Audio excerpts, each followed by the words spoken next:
is Not Sam Wrestling.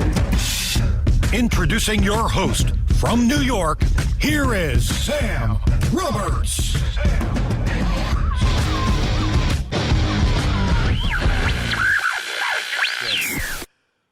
Welcome, the man, Becky Lynch, is here. Becky, first of all, I can't even believe you're doing this phone call right now, and I've looked at what you're doing. As the world has turned upside down, do you feel like you have slowed down one iota? Actually, yes. Yeah, a little bit, but in the best possible way. I think sometimes you're so busy going and that you don't really get a chance to think about everything that's going on, and it gives you a second to kind of sit back and get a little bit more creative and think of well, when things like this are happening, what can you do to adjust? How can you make the story go forward in a different way? How can you push the envelope in ways that people aren't doing? So I think that's what I've been contemplating, and I think when you don't have those obstacles, you don't think about them really. Yeah, that makes a lot of sense. Especially, I was thinking when you've got somebody that you had a triple threat with, but you really don't have a ton of experience with in the ring. You know, you've had a couple confrontations. You had the triple threat in November, but beyond that, you really haven't had time together to figure out who you guys are in a match. Is that something that weighs on you where you're like, okay, I've got to figure out not only what this chemistry is, but now what stories can we tell when there's no audience in the building? Absolutely, and the thing about Shayna as well, she's such a technician, right? She's clearly skilled. She was a top-ranked cage fighter for 10 years straight, pioneer for women's MMA. She's held the NXT Women's Championship for, God, I don't know, but the combined longest reign. And she has this huge skill set, but we haven't really seen much of it on Raw. I haven't witnessed much of it firsthand because all we've had is, yes, that triple threat where we didn't touch a bunch and couldn't get her hands on me, and a little bit of a brawl, and then I smacked her in the back of the head with a chair. So apart from that, there's been no feeling out process. So this is going to be interesting when we meet in the ring in WrestleMania, and as well, it's such an obstacle. I think for me, the fact that there is no fans there, because I am somebody who thrives on that energy, who feeds off the energy. The people are what got me to where I am. If it wasn't for them, I don't know that I'd be doing what I'm doing. So that's going to be interesting. So that's something that I've had to sit back, reevaluate. How am I going to adjust? How am I going to use that to my advantage, as opposed to my disadvantage? Yeah. What was it like when you first stepped in the ring on Raw for an empty arena promo? Because you're right. I mean, I think that you and your whole style has been kind of reacting to and giving the fans something to react to. Like there's that kind of relationship, and that's why I feel like you've been able to maintain for the last year, since last year's WrestleMania, on this level where the fans haven't turned on you. Like they're still riding with you pretty much on the same level that they were when you were the underdog who just needed this opportunity. When you get in there and it's like, okay, I'm going to deliver this promo. This is what I do. This is what I'm good at. But now there's not an audience. So I can't drop a line and have the audience either laugh or go, ooh, or cheer or whatever it is. Like these catchphrases that you've kind of mastered, you can only assume that they're working at home, right? Yeah, and that's the hope. And I think that's why you've got to be a little bit more focused in and really think about what your message is and what you want to get across to the people. What are the nuances that you want people to pick up on? And you have to really think about that, and you have to be zeroed in and remember that even though there's nobody in the audience there's millions of people watching at home, and that need a little break and that need an escape, and if you can give them that message, it does require a whole different set of concentration, because we are used to riffing off the crowd and, oh, okay, that worked, that didn't work, that's all right, they're with me on this, okay, maybe they're not with me on that, okay, maybe we need to adjust here. So now we're really just going on instinct of, okay, what do we feel is right? Yeah, and it's kind of, I feel like, where you figure out who the really great performers are, because there have been moments where you go, not only did that work, that might have worked better in an empty arena than it would have in a full arena, just because people are adapting and people are now working directly off their instincts. Did you kind of have in your head, okay, this is what this is going to feel like, this is how I need to change things up? Or was it when you got into the ring and you let that first sentence out and it was quiet behind you, is that where it clicks in and you go, oh, this is what this feels like, this is where we're going from here? So I think I've had a bit of an advantage because, well, first of all, I came from the independent circuit, where you're used to performing in front of nobody. Right. I've done matches in front of 7 people, and it's been as quiet as if there is nobody, really nobody in the crowd. Maybe sometimes those 7 people, it's worse because you can hear everything that they are saying, and, but maybe they're not so good things. I think that helped as well. I also think, I got my degree in acting. We would have to do those things where we get up and nobody makes any noise, and you have to perform and you have to say things. But it's also it's talking, and it's what I feel, and it's my mindset, being able to just go out there and vocalize it. But you just have to make sure you do it in an engaging way that doesn't start to become monotonous. Yeah. And that you have confidence that your point has been made, even though there's nobody there letting you know we get what you're saying, right? Yes. Yeah. But hopefully, I hope the points that I'm making are intelligent and articulate enough that people get them, whether there is a crowd there or not. Yeah, I mean, it's interesting because I feel like it makes it so that storytelling becomes even more important than ever before, man. right? So that you're watching, yeah. I'm watching at home, and I'm going, okay, now I'm really, it's not just energy that I'm watching. I'm getting sucked into what's being said. I'm listening to the stories being told, and now I really start to figure out motivation, and I really start to figure out the whys in all this. Exactly, and that's the most interesting part of any story. It's all about the nuances.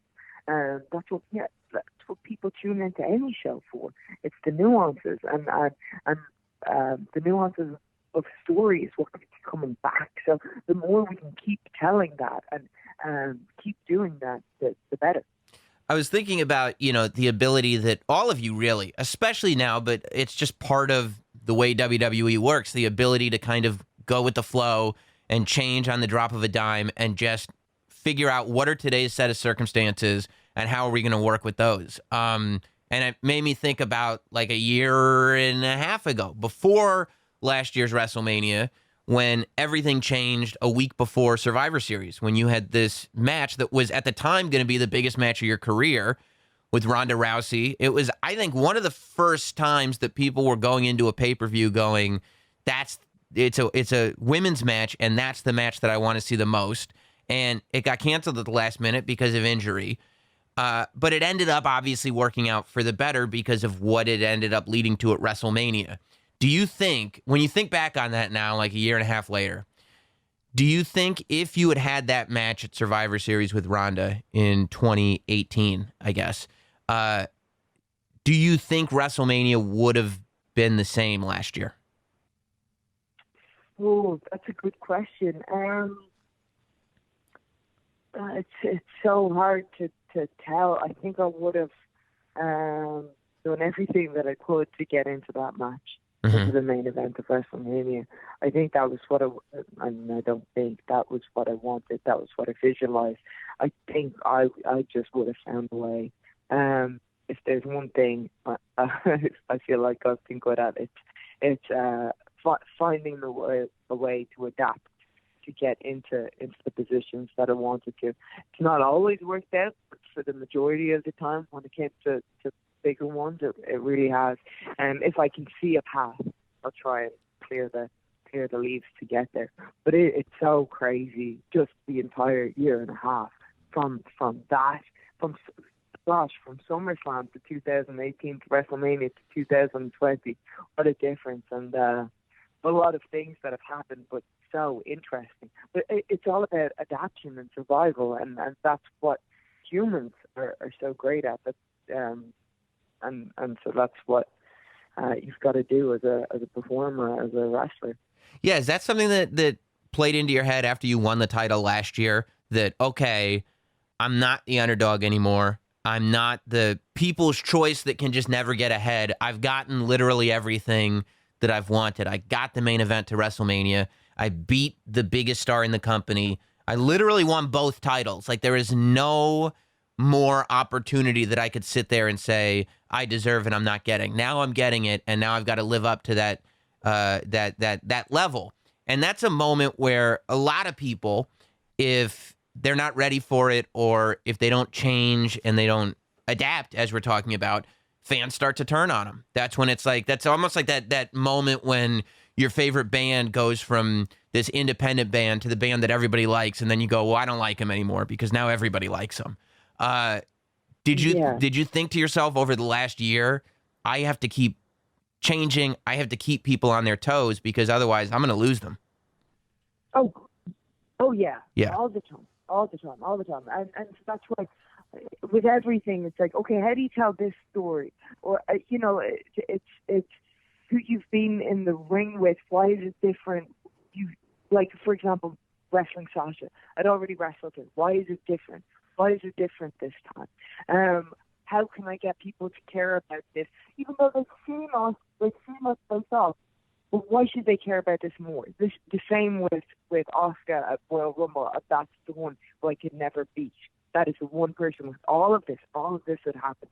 The Asuka's the one person I could never beat. And what do I have to do to change to adapt? What have I learned in this journey? And how can I show the people that, okay, I've learned this, I've changed, I've adapted, I've moved on, I've grown. And of course, it's with all of their support, all their help.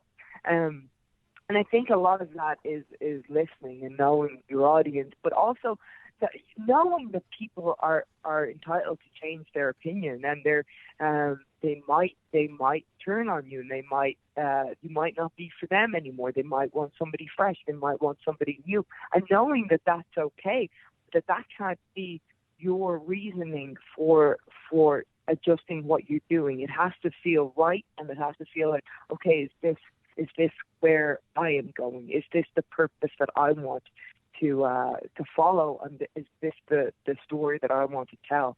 And you have to think of, okay, there's the people who love me, and they're going to love me whatever I do, and let me serve them.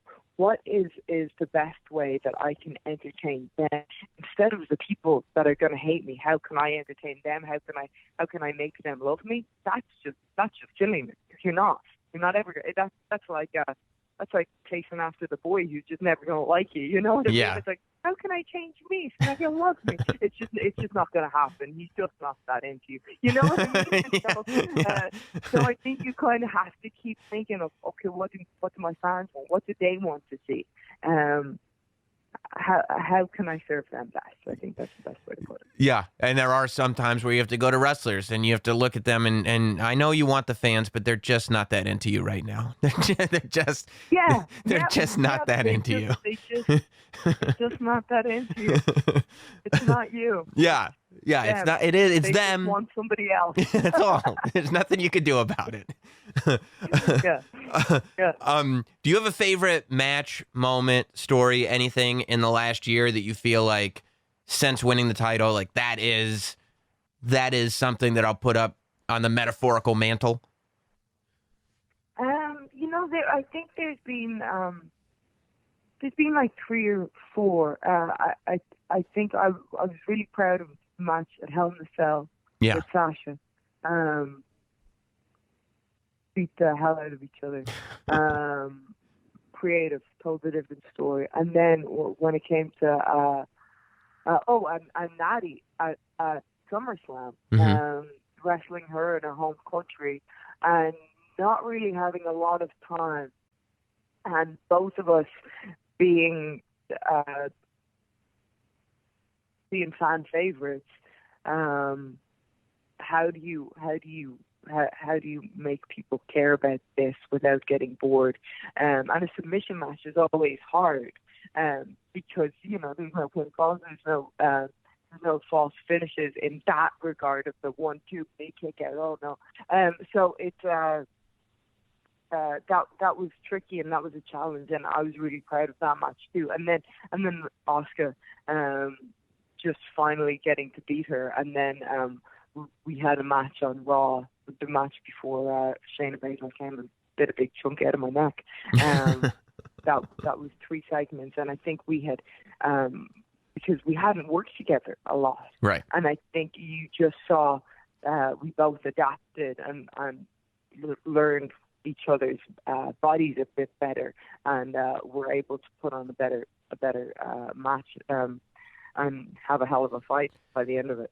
When you go into this match with Shayna Baszler for WrestleMania, are you thinking to yourself, not only do we have to make this a great match, but how do we remind people that this is WrestleMania? Like, you know what I mean? We're so used to WrestleMania being in these stadiums full of people where everybody's around all weekend, and just the world looks different. It's not the greatest timing in the world for what's going on globally to be happening at the same time as WrestleMania, but the show goes on as best it can, and it almost becomes completely reliant on you, the performers, to remind us watching at home, this is WrestleMania. We need to give you that feeling that you're used to. Have you thought about how do I translate that feeling and that energy in this circumstance?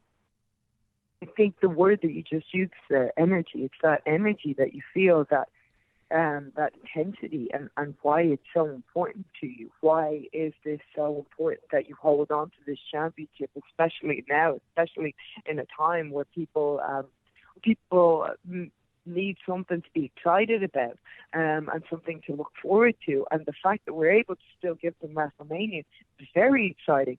And the fact that, okay, they can't be here, but they're watching at home because they can't be here. I think you have to keep that energy and that intensity of knowing that they're all tuning in, and you have to bring it more. Like, this is your time as a performer where you really have to give them what they need and what they deserve, especially in this crazy time. But I think you find that by realizing why this is so important. Why do you want to win this championship so bad? Why do I need to retain this championship so bad? And then going out and fighting with your whole heart. Yeah. I mean, I think that's it. Whose idea was it to put the Becky low-key graphic on a T-shirt with you and the crown and the sunglasses and the fur coat and the title? Whose idea was that to make that a T-shirt? Oh, that was so they sent me that right the next day after, and they had low key Becky written on it, and I was like, get the low key Becky written taken off it. That's just the image by itself is just it's so cool. Yeah, I haven't gotten one yet, but I like it. I like it a lot. Yeah, I think it's a good idea, and it's the second time. I mean, your mugshot was a T-shirt too. I feel like that's now the second photo from the TV show that they've just been like, okay, now this is a T-shirt. Oh yeah, it is actually. Yep, that's pretty good. What happened? Great little face on me. Yeah, I guess that's what it is. It's that great little face.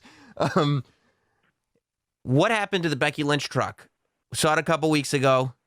Looked awesome. Felt like, if somebody was like, hey, here's a Not Sam truck that we want you to drive in, this week, I'd be like, this is great, but I'm going to need to keep this truck and drive it everywhere because, there's no better clout in the world. Did you make any effort whatsoever to keep the Becky Lynch truck?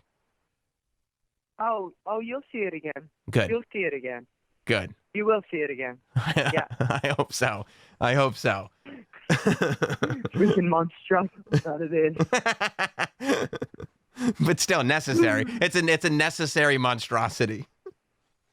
Right, exactly. Every championship should have their face on a truck, right? Every championship. I think so. I think absolutely. Yeah. What happens to you when you slow down? Because I'm sure they say a lot of people have said the thing that you don't understand, once you become a champion in the WWE, a world champion, it's a totally different ball game.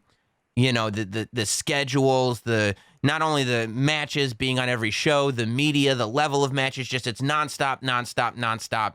And you've been doing that for a year. What happens to you when you start to slow down, when you travel less, when you end up in a situation like you said where you have begun to slow down and go back into your brain a little bit? Yeah, well, we have to, right? Yeah. But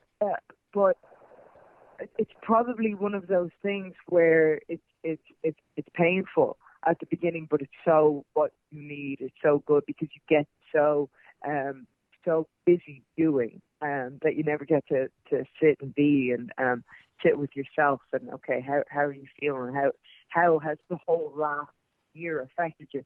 And so at first, because you're so used to being on the go, having no time. And I think sometimes you get exhausted and go, God, I'd love a minute. And then as soon as you get a minute, you're like, no, am I not working hard enough? Whatever, So it's constantly having to battle with those two sides. And I think the first week was a bit of an adjustment, not leaving on a Friday and not going to work, not going to do house shows, we're not going to do appearances. All of them getting cancelled, and then you go, okay, all right, well let me sit back, let me study some more wrestling, let me watch some old matches, and let me write about what I want for the future, and let me catch up with loved ones that I haven't talked to, let me FaceTime some people, and all those things that are also important. Yeah. That sometimes you can feel like you neglect when it's all go, go, go. And so it really has. It's been cool that I've gotten to be able to be at home and cook.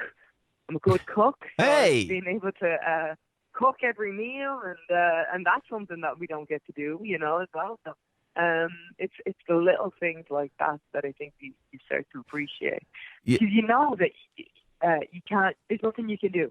Right. Like, because I feel like you can often get that antsiness when you think, oh, what should I be doing? What should I be doing to work harder? When the answer is, look, at the moment, really, you can do this, you can study, you can whatever, but apart from that, sit your ass down and drink a cup of tea, Yeah. And remember, like, the thing about being a superstar is that you forget you're a human being sometimes. And every now and then you got to start being a human being again. And then you can pull out the superstar card after that. Yes. Yeah. Which is not for too long, Right. Put your cape back on. Before I let you go, I need to know, what did you say to Byron Saxton in the ring? You were the first person that got to speak to him, I feel like, after he took a swift, and I mean swift, nut shot from Stone Cold Steve Austin and then a stunner. And I watched that, and I saw you right before you took the beer. You looked down, and I'm assuming you said something. Did you say something to Byron? I said sorry about you.